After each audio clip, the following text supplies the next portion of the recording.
she was a teacher. Of course, she didn't know anything about teaching, but she had the name of being a teacher. That's all that matters. And then Steve Esty was in there for teaching for a while. Well, they had a lot of different teachers that came in. May Nyberg, of course, wrote that book, you remember, on siblings, nibblings, or something like that. And you remember, she called it a kind of a funny name. I don't remember it, but the name strikes me of May Nyber as being something I've heard. Well, you should get that book because it's on McHale and all about Moose River at that time. Okay. And you could read on that, and it's... You'll probably be in the Boonville Library, I would Yeah, think. they might be. Mm-hmm. It might be in the library. Of course, my books won't be because I'm not going to put them out. I'll tell you why I'm not. To start with, I guess I'm a little selfish in a way, but it makes me mad. You go to work and you write up, we'll say a poem, if you could write poetry, you write a poem up. You spend 4 or 5 hours or 6 hours writing this poem up, or you might go 2 days before you could get anything to go together. In writing poetry, this is the thing that there is to writing poetry. You start a poem, you get an idea, see? Now this idea might come while you're even at a funeral, listen to the funeral talk. Mm-hmm. It might come when you meet somebody on the street. It might come if a car drove by. It might be just a person in a store that you'd meet. There has to be some one thing that turns you on a thought. Mm-hmm. Then you start to elaborate on this thought, and all of a sudden, you'll run right into a wall. You've got the thought is coming good, but how do you get out of there? Mm-hmm. And you think, and you think, and you meditate, and after a long time you say, well, put it away. And then you start on something else.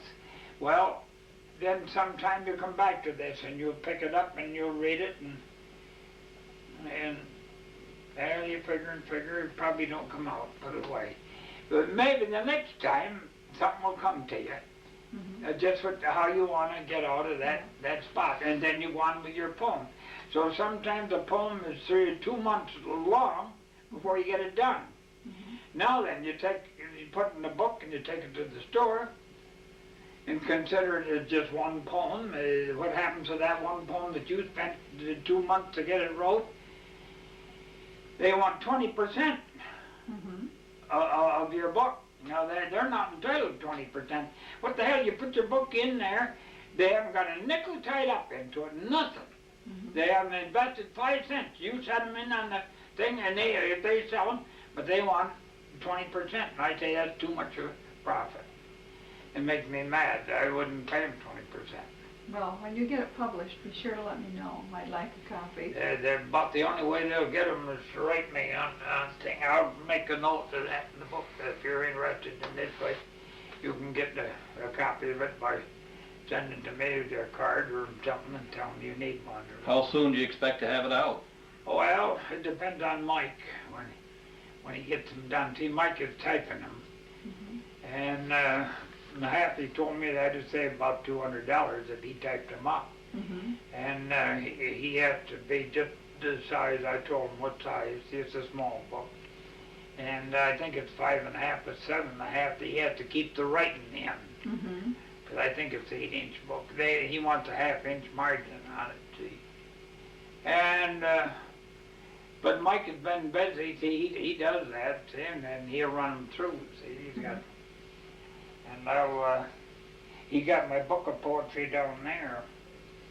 Well, now, see, and everything. And I write once in a while, and then when he's up, I give it to him, and he takes it down. Mm-hmm.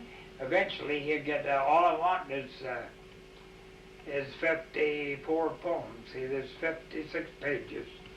And the first one I wanted to... Now, there was just one thing about it. My theory was that a person should explain the poem. Mm-hmm. And Peter Parrish says no, you don't do it. But I said I think it's you should have an explanation of the poem. But if I had it, it would be on the back of the poem now, because on the front would be the poem, and then on the back would be the description of it. Is the only way.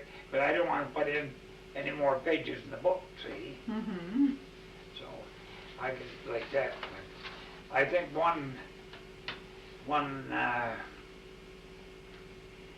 my idea is that it would be better to describe it. In some cases it might. Yeah. I think it would not. I wouldn't say you would have to in every one. But writing poetry, I think, is a very special thing to write poetry. Now, I know how it's done, but I'm not a poet, or I don't write poetry. But here is the things that I go by. My theory is to keep perfect rhythm and to keep perfect rhyming, so that your poems go, and use all small words, no big words, anything that the sixth grader would know instantly, like that. And for that particular reason, when you're hearing the poem, you can relax.